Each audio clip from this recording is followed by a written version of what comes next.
Hi, Code Stars. It's Mrs. Puckett. I've really missed you. I haven't seen you in over a month. And I hear that today your teacher's classes were canceled. So I hope that you'll stay here with me and we'll do some reading and writing together. Today I'm going to talk to the kindergarten, first graders, and second graders about reading and writing.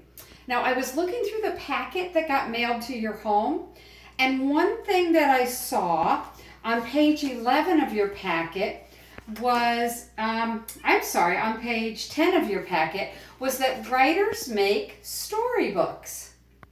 So give me a moment to look through that. Now, it looks like you have 4 choices when you make a storybook. Real stories from your life, superhero stories, made-up stories with magic, and realistic fiction. So I'm going to assume that you've been working on this at home. And so I thought today I would join you in your writing process. So let me just put this up here to help me remember. Now, the hardest part for me for writing is picking what I'm going to write about. A real story from my life, a superhero story, a made-up story with magic, realistic fiction.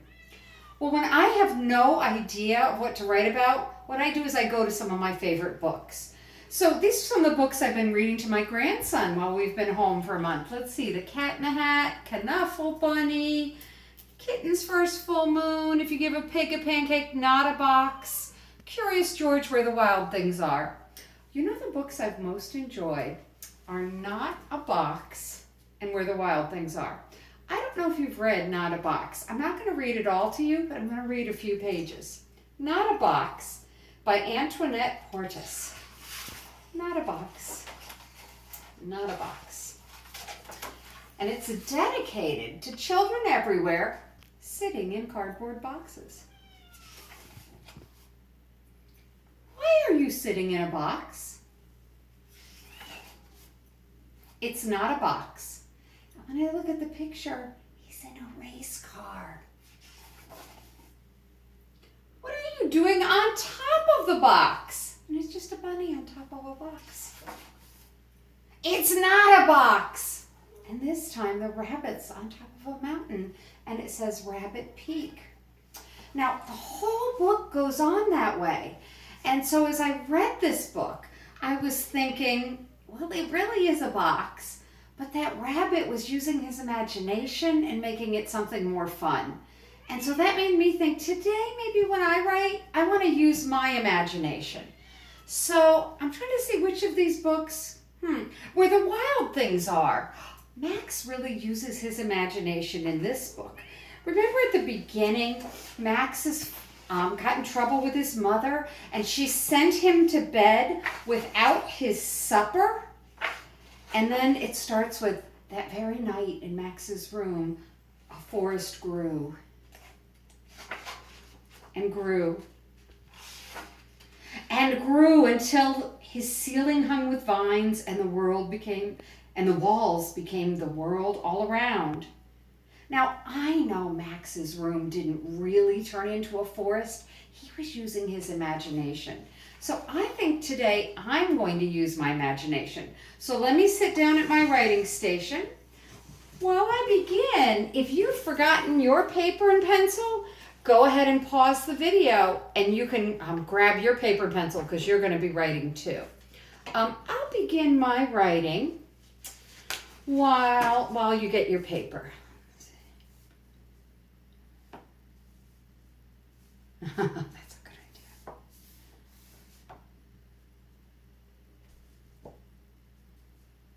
Oh, I'm sorry, I forgot you were there. So here's what I've been working on. I decided to use my imagination. So I started with something real, like in Not a Box. It really was a box. And Where the Wild Things Are, Max was really in his room. So I started with things that are really happening. So here's my story. I had been stuck in my apartment for a month. I bet you've been stuck in your apartment for a month as well. But on Thursday, when I opened my eyes, I was on top of a mountain. I got that idea from Where the Wild Things Are. I thought it was too high up, but suddenly I realized I could fly. I flew over the whole world. Now, do you see what I did? I took these ideas. I started with a real story for my life, but just for that first sentence. And then I kind of went to a made-up story with magic because I think it would be really fun to just kind of fly away from all this and get away from it. So I want to write about that. So I think I've got a good start. But then I went back and I looked at the packet that you all got mailed to your houses. And on page 11, I noticed that there were ways to elaborate. That means add some good details to your story. And let's see what some of their ideas were. Make characters talk. Oh, none of my characters talk in my story. Describe the characters' movements and actions. I did say I flew over the world, but that's the only movement I got. And include the characters' thoughts and feelings. Well, those are some pretty good ideas. Let me put this up here while I think about that. Now, as I do this, I want you to think about your story. Now, when you go to revise your story, did you know this was revising? When you go to revise your story, you don't have to do all 3 things at once. So let me think. I'm going to pick this one. Describe the character's movements and actions because my character is going to fly. And if you're going to fly, well, that's a lot of movement. So what I said, I flew over the whole world. So what I'm going to do is I'm going to picture myself flying over the world. So, you know what? I hate to admit it. Sometimes I have to act it out. So I flew over the whole world. Oh, did you see how I put my arms out when I was pretending? So I'm going to add that. I flew over the whole world. I had a period here. I'm just going to cross it out, scrabble it out, and say, with my arms spread wide. Because you'll notice I didn't fly like this, like Superman. When I was doing it, I kind of spread my arms out. That's the way I picture myself flying. Let's see, what else? I opened my eyes. I was on top of a mountain. Well, opening my eyes, that's kind of an action. Suddenly I realized I flew over the whole world with my arms spread wide. Now, should I be flying close to the ground or am I really high up? I think I want to be close to the ground because, you know, for the last month I've been in my apartment. I haven't seen anyone but my family. I kind of want to see people. So I flew over the whole world with my arms spread wide. Let's see. How about I swooped? Isn't that a good word, swooped? I swooped down low. Swooped. I don't know that I've ever spelled that word before. So what I'm going to do is I'm going to stretch it out. We all know that's S. Swoop. W. Swoo. Ooh. Oh my gosh. Ooh could be O-U or it could be O-O. Let me see. I'm going to put O-U. Swoop. And then swoop. Wait, that just doesn't look right to me. That looks more like soup. So I'm going to change that O to a U to an O. And I want you to do this as you're writing. Make sure you stretch out those words. I swooped.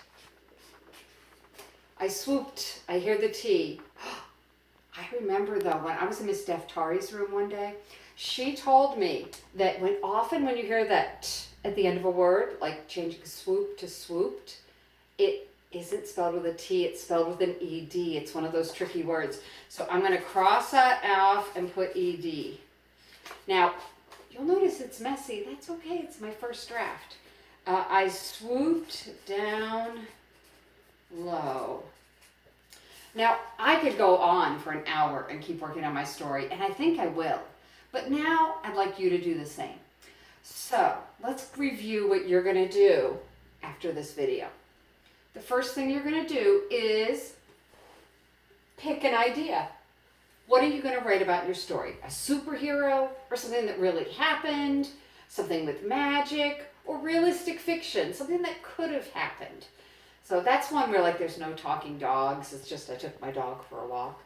So that's your first clue. And if you don't have an idea, think about the books that you like to read like I did. Remember how I looked at Not a Box and Where the Wild Things Are for my ideas?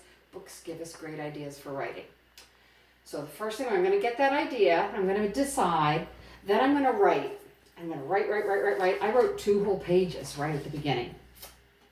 Then, after you've written a whole bunch, then it's time for you to go back and elaborate.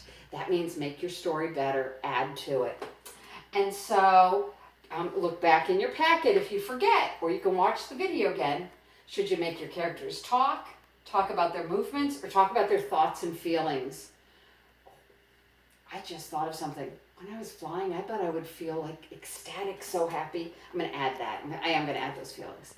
So that's your job. You don't have school this week, but that doesn't mean you're not going to learn. I want you writing. So work on your story, and then work on making your story better. And I would love to see your stories when we come back to school. So keep reading, keep writing, and you'll see your teachers on Monday morning. All right, have a great day, stars. I miss you. Bye.